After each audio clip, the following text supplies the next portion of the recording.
ਸਤਿ ਸ਼੍ਰੀ ਅਕਾਲ। ਤੁਸੀਂ ਵੇਖ ਰਹੇ ਹੋ ਟੀਵੀ ਪੰਜਾਬ ਤੇ ਮੈਂ ਹਾਂ ਤੁਹਾਡੇ ਨਾਲ ਇੰਦਰਪ੍ਰੀਤ ਕੌਰ ਪੰਨੂ। ਖਬਰਾਂ ਦੇ ਇਸ ਬੁਲੇਟਿਨ ਦੇ ਵਿੱਚ ਤੁਹਾਡਾ ਸਵਾਗਤ ਹੈ। ਸਭ ਤੋਂ ਪਹਿਲਾਂ ਝਾਤ ਮਾਰਦੇ ਹਾਂ ਅੱਜ ਦੀਆਂ ਚੋਣਵੀਆਂ ਖਬਰਾਂ ਦੇ ਉੱਪਰ।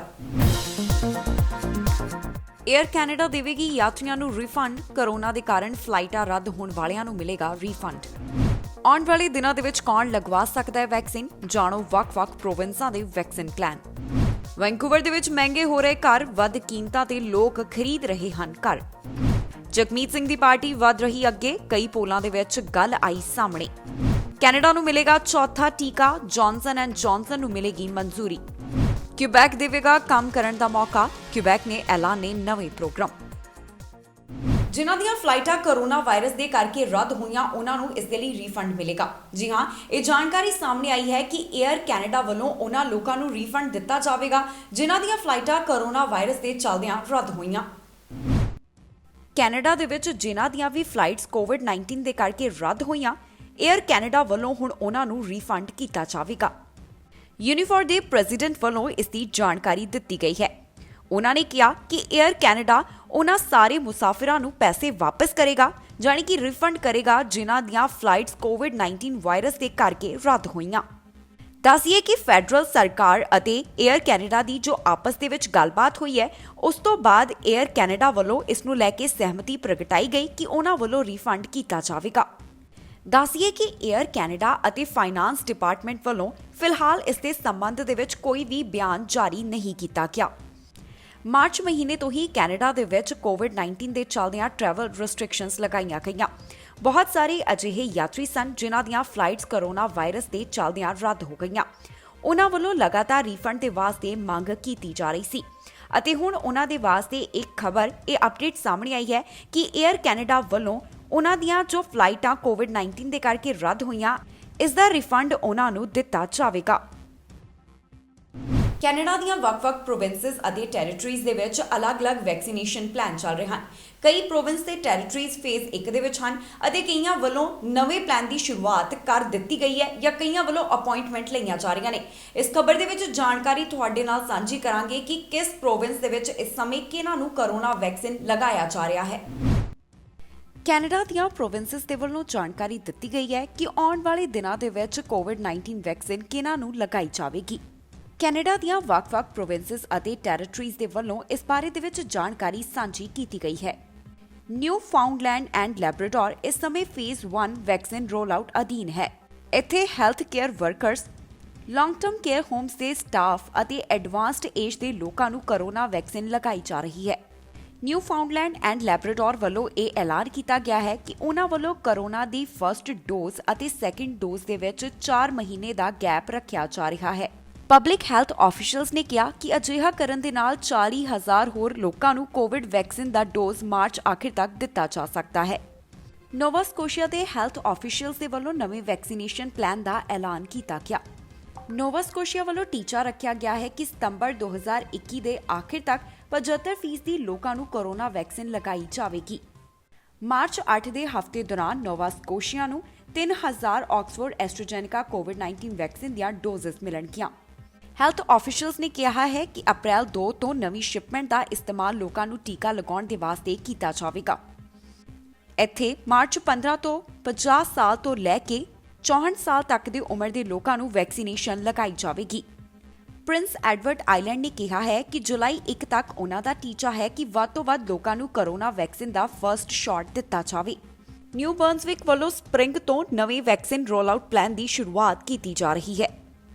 ਕਿਊਬੈਕ ਦੇ ਵਿੱਚ 85 ਸਾਲ ਅਤੇ ਇਸ ਤੋਂ ਵੱਧ ਉਮਰ ਵਾਲਿਆਂ ਦੇ ਵਾਸਤੇ ਵੈਕਸੀਨੇਸ਼ਨ ਅਪਾਇੰਟਮੈਂਟ ਲਈਆਂ ਜਾ ਰਹੀਆਂ ਹਨ। ਓਨਟਾਰੀਓ ਦੇ ਵਿੱਚ ਮਾਰਚ 15 ਤੋਂ ਨਵੇਂ ਵੈਕਸੀਨੇਸ਼ਨ ਰੋਲ ਆਊਟ ਪਲਾਨ ਦੀ ਸ਼ੁਰੂਆਤ ਕੀਤੀ ਜਾ ਰਹੀ ਹੈ। ਇਸ ਦੇ ਅਧੀਨ 80 ਸਾਲ ਅਤੇ ਇਸ ਤੋਂ ਵੱਧ ਉਮਰ ਦੇ ਲੋਕਾਂ ਨੂੰ ਵੈਕਸੀਨੇਸ਼ਨ ਲਗਾਈ ਜਾਵੇਗੀ। ਪ੍ਰੋਵਿੰਸ ਨੇ ਐਲਾਨ ਕੀਤਾ ਕਿ ਕੋਵਿਡ-19 ਵੈਕਸੀਨ ਦੀ ਪਹਿਲੀ ਸ਼ਾਟ ਅਤੇ ਦੂਸਰੀ ਸ਼ਾਟ ਦੇ ਵਿੱਚ 4 ਮਹੀਨੇ ਤੱਕ ਦਾ ਗੈਪ ਰੱਖਿਆ ਜਾਵੇਗਾ। ਮੈਨੀਟੋਬਾ ਦੇ ਵਿੱਚ 94 ਸਾਲ ਅਤੇ ਇਸ ਤੋਂ ਵੱਧ ਉਮਰ ਵਾਲਿਆਂ ਨੂੰ ਵੈਕਸੀਨੇਸ਼ਨ ਲਗਾਈ ਜਾਵੇਗੀ। ਇਸ ਉਮਰ ਦੇ ਲੋਕਾਂ ਦੇ ਵਾਸਤੇ ਅਪਾਇੰਟਮੈਂਟਸ ਅਵੇਲੇਬਲ ਕਰ ਦਿੱਤੀਆਂ ਗਈਆਂ ਨੇ। ਸਸਕੈਚੁਆਨ ਅਜੇ ਵੀ ਆਪਣੇ ਪਹਿਲੇ ਫੇਜ਼ ਦੇ ਵਿੱਚ ਚੱਲ ਰਿਹਾ ਹੈ। ਇੱਥੇ ਮਾਸ ਵੈਕਸੀਨੇਸ਼ਨ ਦੀ ਸ਼ੁਰੂਆਤ ਅਪ੍ਰੈਲ ਮਹੀਨੇ ਤੋਂ ਕੀਤੇ ਜਾਣ ਦੀ ਉਮੀਦ ਹੈ। ਐਲਬਰਟਾ ਵੱਲੋਂ ਹੁਣ ਉਹਨਾਂ ਨੂੰ ਵੈਕਸੀਨੇਸ਼ਨ ਲਗਾਉਣ ਦੇ ਵਾਸਤੇ ਆਫਰ ਕੀਤਾ ਜਾ ਰਿਹਾ ਹੈ ਜਿਨ੍ਹਾਂ ਦਾ ਜਨਮ 1946 ਜਾਂ ਫਿਰ ਇਸ ਤੋਂ ਪਹਿਲਾਂ ਹੋਇਆ ਹੈ। ਇਸ ਨਵੇਂ ਪਲਾਨ ਦੇ ਅਧੀਨ ਉਹਨਾਂ ਵੱਲੋਂ 2,30,000 ਦੇ ਕਰੀਬ ਲੋਕਾਂ ਨੂੰ ਵੈਕਸੀਨੇਸ਼ਨ ਦਿੱਤੀ ਜਾਵੇਗੀ। ਇੱਥੇ ਵੈਕਸੀਨ ਲਗਵਾਉਣ ਦੇ ਵਾਸਤੇ ਅਪਾਇੰਟਮੈਂਟ 811 ਦੇ ਉੱਪਰ ਕਾਲ ਕਰਕੇ ਜਾਂ ਫਿਰ ਆਨਲਾਈਨ ਬੁੱਕ ਕੀਤੀਆਂ ਜਾ ਸਕਦੀਆਂ ਨੇ। ਬ੍ਰਿਟਿਸ਼ ਕੋਲੰਬੀਆ ਵੱਲੋਂ ਕੋਵਿਡ-19 ਫਰਸਟ ਸ਼ਾਟ ਅਤੇ ਦੂਸਰੇ ਸ਼ਾਟ ਦੇ ਵਿਚਕਾਰ 4 ਮਹੀਨੇ ਤੱਕ ਦਾ ਗੈਪ ਰੱਖਿਆ ਜਾਵੇਗਾ। ਅਗਲੇ ਸੋਮਵਾਰ ਤੋਂ 90 ਸਾਲ ਅਤੇ ਇਸ ਤੋਂ ਵੱਧ ਉਮਰ ਵਾਲੇ ਆਪਣੀ ਵੈਕਸੀਨੇਸ਼ਨ ਅਪਾਇੰਟਮੈਂਟ ਫਿਕਸ ਕਰ ਸਕਦੇ ਹਨ। ਵੈਨਕੂਵਰ ਦੇ ਵਿੱਚ ਘਰਾਂ ਦੀਆਂ ਕੀਮਤਾਂ ਲਗਾਤਾਰ ਵਧ ਰਹੀਆਂ ਹਨ, ਪਰ ਅਜਿਹੇ ਦੇ ਵਿੱਚ ਖਰੀਦਣ ਵਾਲਿਆਂ ਦਾ ਵੀ ਉਤਸ਼ਾਹ ਦੇਖਣ ਨੂੰ ਮਿਲ ਰਿਹਾ ਹੈ। ਵੈਨਕੂਵਰ ਦੇ ਵਿੱਚ ਜੋ ਲਿਸਟਡ ਪ੍ਰਾਈਸ ਹੈ ਘਰਾਂ ਦਾ, ਉਸ ਤੋਂ ਕਈ ਗੁਣਾ ਜ਼ਿਆਦਾ ਕੀਮਤ ਦੇ ਉੱਪਰ ਘਰਾਂ ਨੂੰ ਖਰੀਦਿਆ ਜਾ ਰਿਹਾ ਹੈ। ਇਸ ਦਾ ਕਾਰਨ ਇੱਕ ਇਹ ਵੀ ਹੈ ਕਿ ਇੰਟਰਸਟ ਰੇਟ ਘੱਟ ਹੈ ਤੇ ਦੂਜਾ ਸੈਂਟਰਲ ਬੈਂਕ ਵੱਲੋਂ ਆਪਣੀਆਂ ਦਰਾਂ ਦੇ ਵਿੱਚ ਵਾਧਾ ਨਹੀਂ ਕੀਤਾ ਗਿਆ। ਵੈਨਕੂਵਰ ਦੇ ਵਿੱਚ ਇਸ ਸਮੇਂ ਘਰ ਕਾਫੀ ਜ਼ਿਆਦਾ ਮਹਿੰਗੇ ਵਿਕ ਰਹੇ ਹਨ ਤੇ ਅਜਿਹੇ ਦੇ ਵਿੱਚ ਬਹੁਤ ਸਾਰੇ ਲੋਕਾਂ ਦੇ ਵੱਲੋਂ ਇਹਨਾਂ ਨੂੰ ਖਰੀਦਿਆ ਵੀ ਜਾ ਰਿਹਾ ਹੈ। ਇਸ ਸਮੇਂ ਵੈਨਕੂਵਰ ਰੀਅਲ ਏਸਟੇਟ ਮਾਰਕੀਟ ਕਾਫੀ ਹੌਟ ਹੈ। ਵੈਨਕੂਵਰ ਦੇ ਵਿੱਚ ਘਰ ਲਿਸਟਡ ਪ੍ਰਾਈਸ ਤੋਂ ਵੀ ਕਿਤੇ ਜ਼ਿਆਦਾ ਵੱਧ ਕੀਮਤ ਦੇ ਉੱਪਰ ਵਿਕ ਰਹੇ ਹਨ।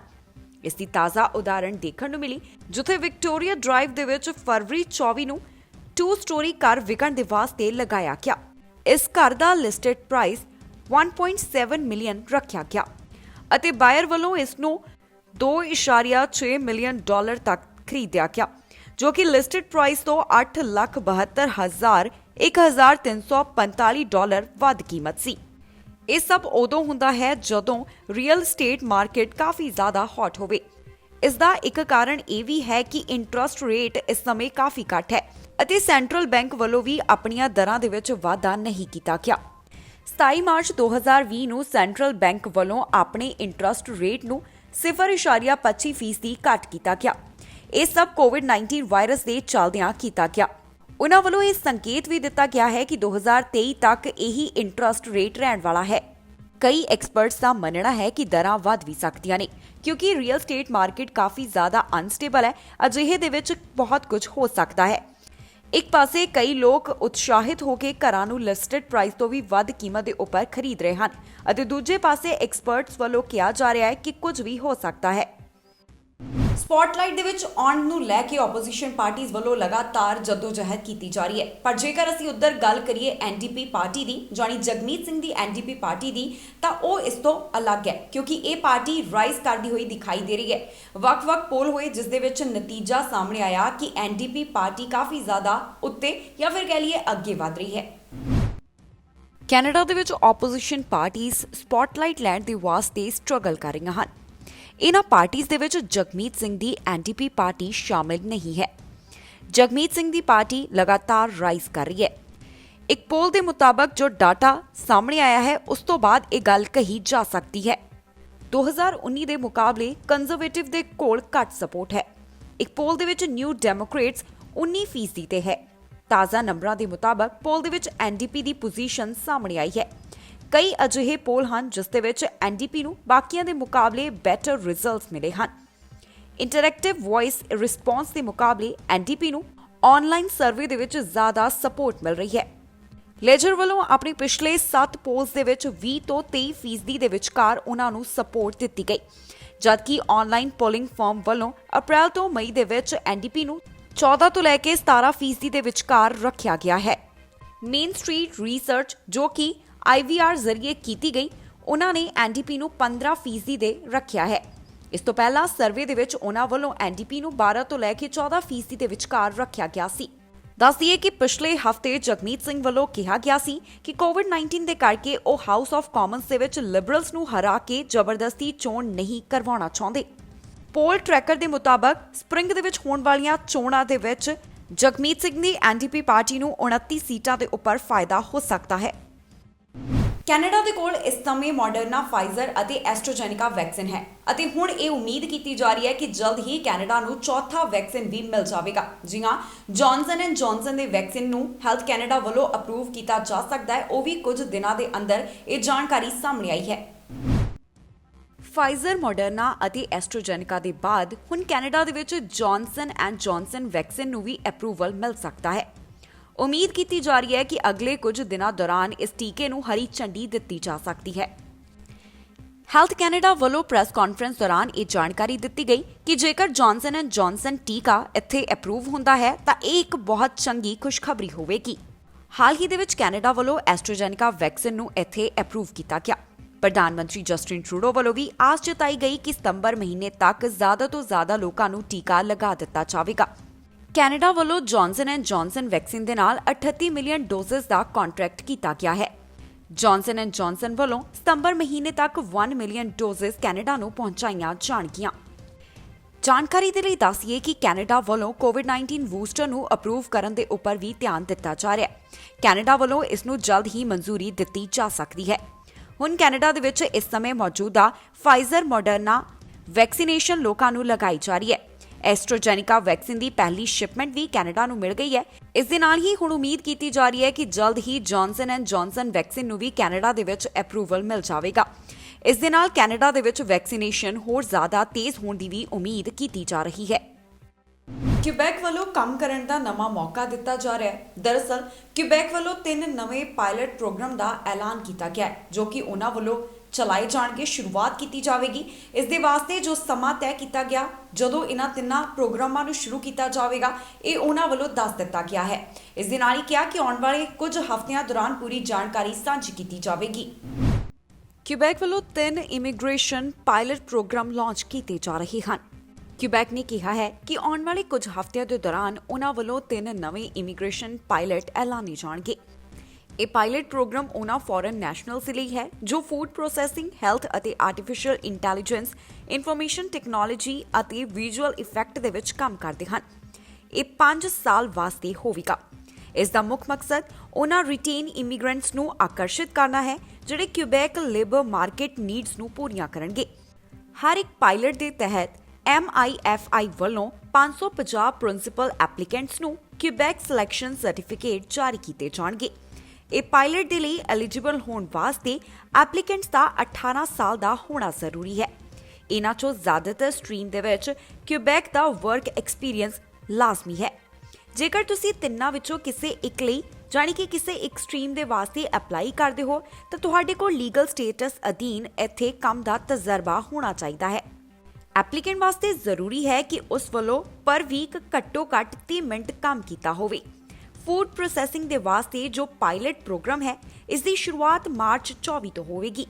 ਇਸ ਪ੍ਰੋਗਰਾਮ ਅਧੀਨ CSQ ਲੈਣ ਵਾਸਤੇ ਤੁਹਾਡੇ ਲਈ ਜ਼ਰੂਰੀ ਹੈ ਕਿ ਤੁਹਾਨੂੰ ਫ੍ਰੈਂਚ ਭਾਸ਼ਾ ਬੋਲਣੀ ਆਉਂਦੀ ਹੋਵੇ। ਤੁਹਾਡੇ ਕੋਲ ਕਿਊਬੈਕ ਦੇ ਵਿੱਚ ਹੀ ਕੰਮ ਦਾ ਤਜਰਬਾ ਹੋਣਾ ਚਾਹੀਦਾ ਹੈ।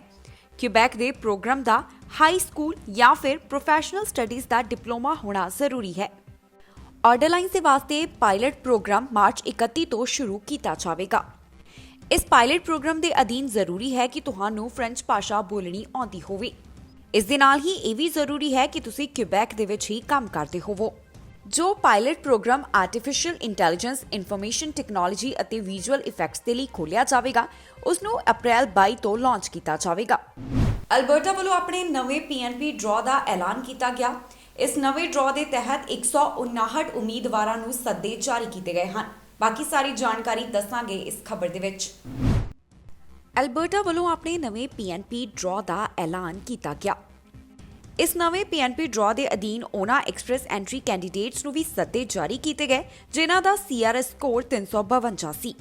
ਅਲਬਰਟਾ ਵੱਲੋਂ ਉਸ ਡਰਾਅ ਦੀਆਂ ਡਿਟੇਲਸ ਜਾਰੀ ਕੀਤੀਆਂ ਗਈਆਂ ਹਨ ਜੋ ਉਹਨਾਂ ਵੱਲੋਂ ਫਰਵਰੀ 16 ਨੂੰ ਐਲਾਨਿਆ ਗਿਆ ਸੀ। ਅਲਬਰਟਾ ਇਮੀਗ੍ਰੈਂਟ ਨੋਮੀਨੀ ਪ੍ਰੋਗਰਾਮ ਦੇ ਅਧੀਨ 159 ਐਕਸਪ੍ਰੈਸ ਐਂਟਰੀ ਕੈਂਡੀਡੇਟਸ ਨੂੰ ਅਲਬਰਟਾ ਐਕਸਪ੍ਰੈਸ ਐਂਟਰੀ ਸਟਰੀਮ ਦੇ ਅਧੀਨ ਅਪਲਾਈ ਕਰਨ ਦਾ ਮੌਕਾ ਦਿੱਤਾ ਗਿਆ। ਜਿਹੜੇ ਉਮੀਦਵਾਰਾਂ ਨੂੰ ਇਸ ਅਧੀਨ ਸੱਦੇ ਜਾਰੀ ਕੀਤੇ ਗਏ ਹਨ ਉਹਨਾਂ ਦੇ ਵਾਸਤੇ ਕੰਪਰੀਹੈਂਸਿਵ ਰੈਂਕਿੰਗ ਸਿਸਟਮ ਸਕੋਰ ਘੱਟੋ ਘੱਟ 352 ਰੱਖਿਆ ਗਿਆ।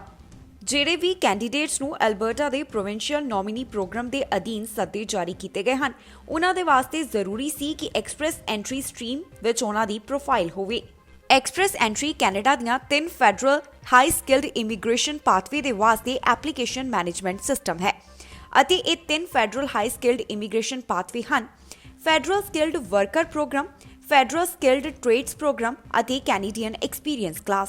ਜਿਹੜੇ ਐਲੀਜੀਬਲ ਇਮੀਗ੍ਰੇਸ਼ਨ ਕੈਂਡੀਡੇਟਸ ਹੁੰਦੇ ਹਨ ਉਹਨਾਂ ਨੂੰ CRS ਦੇ ਆਧਾਰ ਦੇ ਉੱਪਰ ਸਕੋਰ ਦਿੱਤੇ ਜਾਂਦੇ ਨੇ। ਇਸ ਦੇ ਵਾਸਤੇ ਕੈਂਡੀਡੇਟ ਦੀ ਉਮਰ, ਐਜੂਕੇਸ਼ਨ, ਕੰਮ ਦਾ ਤਜਰਬਾ, ਭਾਸ਼ਾ ਇਹਨਾਂ ਸਭ ਨੂੰ ਧਿਆਨ ਦੇ ਵਿੱਚ ਰੱਖਿਆ ਜਾਂਦਾ ਹੈ। 2020 ਦੇ ਵਿੱਚ ਐਲਬਰਟਾ ਵੱਲੋਂ ਟੀਚਾ ਰੱਖਿਆ ਗਿਆ ਸੀ ਕਿ ਉਹਨਾਂ ਵੱਲੋਂ 6250 ਦੇ ਕਰੀਬ ਨੋਮੀਨੇਸ਼ਨ ਸਰਟੀਫਿਕੇਟ ਜਾਰੀ ਕੀਤੇ ਜਾਣਗੇ, ਪਰ ਕੋਰੋਨਾ ਵਾਇਰਸ ਦੇ ਚੱਲਦਿਆਂ ਇਹ ਸਿਰਫ 4000 ਤੱਕ ਹੀ ਸਿਮਟ ਗਿਆ। ਐਲਬਰਟਾ ਵੱਲੋਂ ਜੂਨ 2020 ਤੱਕ ਹੀ ਆਪਣੇ ਨੋਮੀਨੇਸ਼ਨ ਜਾਰੀ ਕੀਤੇ ਗਏ ਸਨ। ਕੋਰੋਨਾ ਵਾਇਰਸ ਦੇ ਚੱਲਦਿਆਂ ਸਾਲ ਦੇ ਦੂਸਰੇ ਹਾਫ ਦੇ ਵਿੱਚ ਕੋਈ ਵੀ ਡਰਾਅ ਨਹੀਂ ਕੱਢਿਆ ਗਿਆ।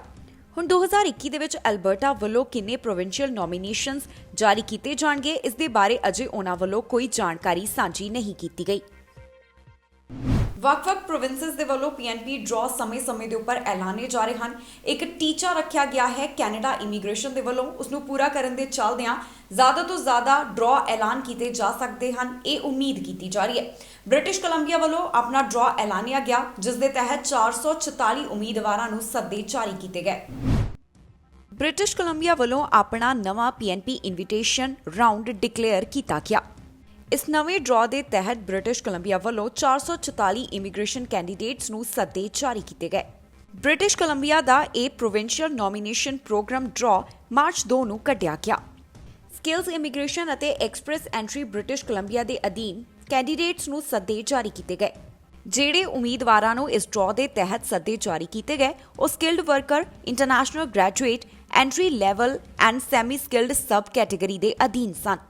ਇਸ ਦੇ ਵਾਸਤੇ ਉਮੀਦਵਾਰਾਂ ਨੂੰ ਘੱਟੋ-ਘੱਟ 83 ਤੋਂ 87 ਪੁਆਇੰਟਸ ਦੇ ਵਿਚਕਾਰ ਸਕੋਰਸ ਦੀ ਜ਼ਰੂਰਤ ਸੀ।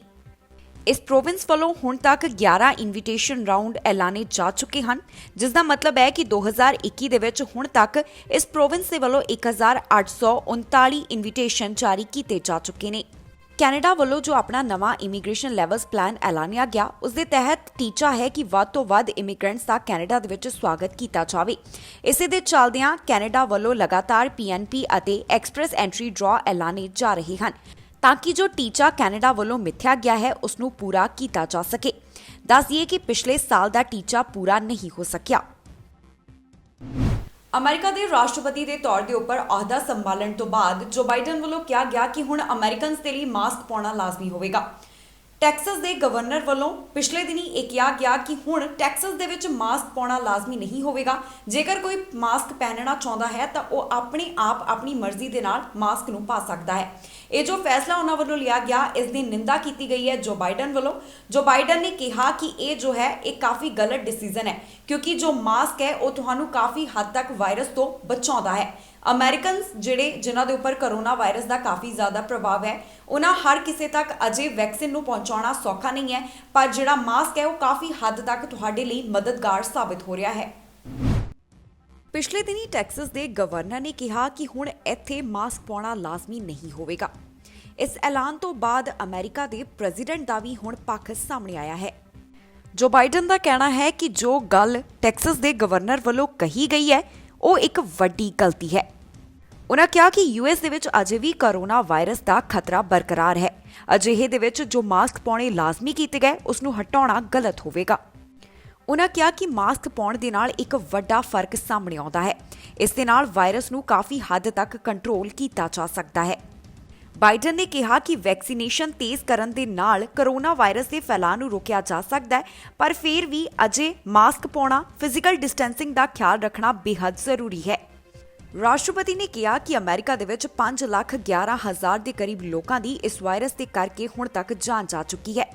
ਹਰ ਅਮਰੀਕਨ ਤੱਕ ਕੋਰੋਨਾ ਵੈਕਸੀਨ ਪਹੁੰਚਾਈ ਜਾਵੇ, ਇਸ ਦੇ ਵਿੱਚ ਅਜੇ ਸਮਾਂ ਲੱਗੇਗਾ।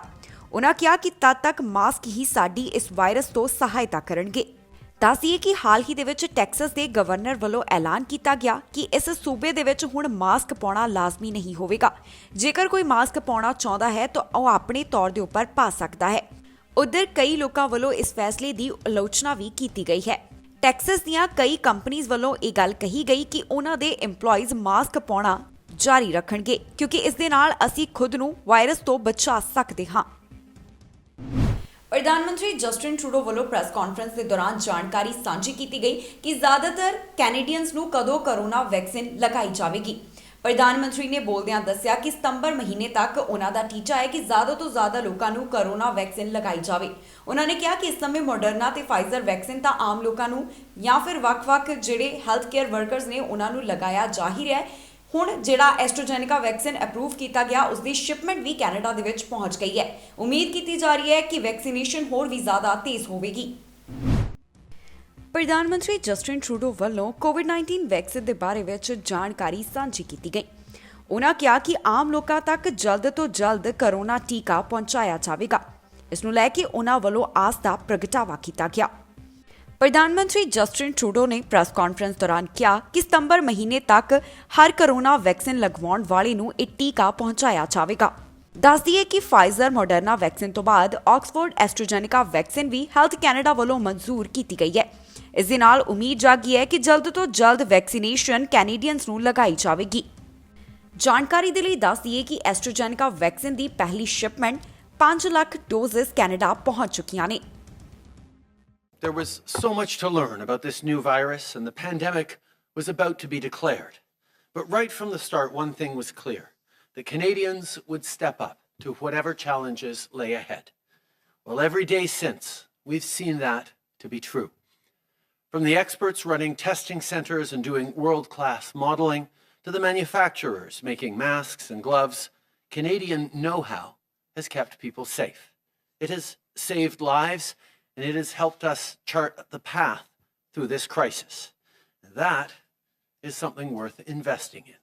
Today, we're taking another historic step forward for Canadian innovation. With $518 million through the Canada Foundation for Innovation, we're investing in groundbreaking research. This funding will support over 100 projects and hundreds of researchers, whether in studying viruses like COVID-19 or developing cancer treatments and fighting climate change. Just take the research into digital healthcare that will be possible because of today's investment. With this funding, doctors at Women's College Hospital in Toronto will be able to develop a cutting-edge virtual care lab. This will move us forward on getting everyone the healthcare they need, even if they can't leave their home. And after the year we've had, I think it's clear why that matters. That's why we've made historic investments in science and research to fight COVID-19. That's why, since 2015, we've funded domestic vaccine research, development, and manufacturing. And it's why we turned the page on the previous government's approach by instead fully supporting and standing with the science and researchers who keep us healthy and safe. ਇਸ ਖਬਰ ਦੇ ਵਿੱਚ ਜਾਣਕਾਰੀ ਤੁਹਾਡੇ ਨਾਲ ਸਾਂਝੀ ਕਰਾਂਗੇ ਕਿ ਕੈਨੇਡਾ ਦੇ ਕਿਸ ਹਿੱਸੇ ਤੋਂ ਕਿੰਨੇ ਕਰੋਨਾ ਵਾਇਰਸ ਦੇ ਮਾਮਲੇ ਸਾਹਮਣੇ ਆਏ। ਨਾਲ ਹੀ ਦੱਸਾਂਗੇ ਕਿ ਇਸ ਸਮੇਂ ਕੈਨੇਡਾ ਦੇ ਵਿੱਚ ਕਰੋਨਾ ਵਾਇਰਸ ਦੀ ਕੀ ਮੌਜੂਦਾ ਸਥਿਤੀ ਹੈ। 24 ਘੰਟਿਆਂ ਦੌਰਾਨ ਓਨਟਾਰੀਓ ਤੋਂ 994 ਕਰੋਨਾ ਵਾਇਰਸ ਦੇ ਮਾਮਲੇ ਸਾਹਮਣੇ ਆਏ। ਇਸ ਦੇ ਨਾਲ ਹੀ ਇੱਥੇ 10 ਮੌਤਾਂ ਇਸ ਵਾਇਰਸ ਦੇ ਕਰਕੇ ਰਿਕਾਰਡ ਕੀਤੀਆਂ ਗਈਆਂ। ਟੋਰਾਂਟੋ ਤੋਂ 298, ਯਾਰਕ ਰੀਜਨ ਤੋਂ 64, ਪੀਲ ਰੀਜਨ ਤੋਂ 171 ਕਰੋਨਾ ਵਾਇਰਸ ਦੇ ਮਾਮਲਿਆਂ ਦੀ ਪੁਸ਼ਟੀ ਹੋਈ ਹੈ। Ontario the ministry of health ਵੱਲੋਂ ਜਾਣਕਾਰੀ ਸਾਂਝੀ ਕੀਤੀ ਗਈ ਹੈ ਕਿ 24 ਘੰਟਿਆਂ ਦੌਰਾਨ ਇੱਥੇ ਹਸਪਤਾਲਾਂ ਦੇ ਵਿੱਚ ਵੀ ਮਰੀਜ਼ਾਂ ਦੀ ਗਿਣਤੀ ਘੱਟ ਹੋਈ ਹੈ। ਇਸ ਸਮੇਂ 649 ਮਰੀਜ਼ ਹਸਪਤਾਲ ਦੇ ਵਿੱਚ ਨੇ, ਜਿਨ੍ਹਾਂ ਵਿੱਚੋਂ 281 ਇੰਟੈਂਸਿਵ ਕੇਅਰ ਅਧੀਨ ਹਨ ਅਤੇ 183 ਵੈਂਟੀਲੇਟਰ ਦੇ ਉੱਪਰ ਨੇ। ਹਾਲਟਨ ਰੀਜਨ ਦੇ ਵਿੱਚ 33, ਦੁਹਰਮ ਦੇ ਵਿੱਚ 23 ਕੇਸ, ਹੈਮਿਲਟਨ ਦੇ ਵਿੱਚ 40 ਕਰੋਨਾ ਵਾਇਰਸ ਦੇ ਕੇਸ ਪਾਏ ਗਏ ਨੇ। ਮਿਨਿਸਟਰੀ ਆਫ ਹੈਲਥ ਵੱਲੋਂ ਜਾਣਕਾਰੀ ਦਿੱਤੀ ਗਈ ਹੈ ਕਿ ਓਨਟਾਰੀਓ ਦੇ ਵਿੱਚ ਹੁਣ ਤੱਕ 7,84,828 ਡੋਜ਼ਸ ਕਰੋਨਾ ਵੈਕਸੀਨ ਦੀਆਂ ਲਗਾਈਆਂ ਜਾ ਚੁੱਕੀਆਂ ਹਨ। ਕਿਊਬੈਕ ਦੇ ਵਿੱਚ 707 ਨਵੇਂ ਕਰੋਨਾ ਇਨਫੈਕਸ਼ਨ ਦੇ ਮਾਮਲੇ ਪਾਏ ਗਏ। ਹੁਣ ਤੱਕ ਇੱਥੇ 2,90,377 ਦੇ ਕਰੀਬ ਕਰੋਨਾ ਦੇ ਮਾਮਲੇ ਸਾਹਮਣੇ ਆ ਚੁੱਕੇ ਹਨ। ਇਸ ਸਮੇਂ 7,379 ਐਕਟਿਵ ਕੇਸ ਨੇ।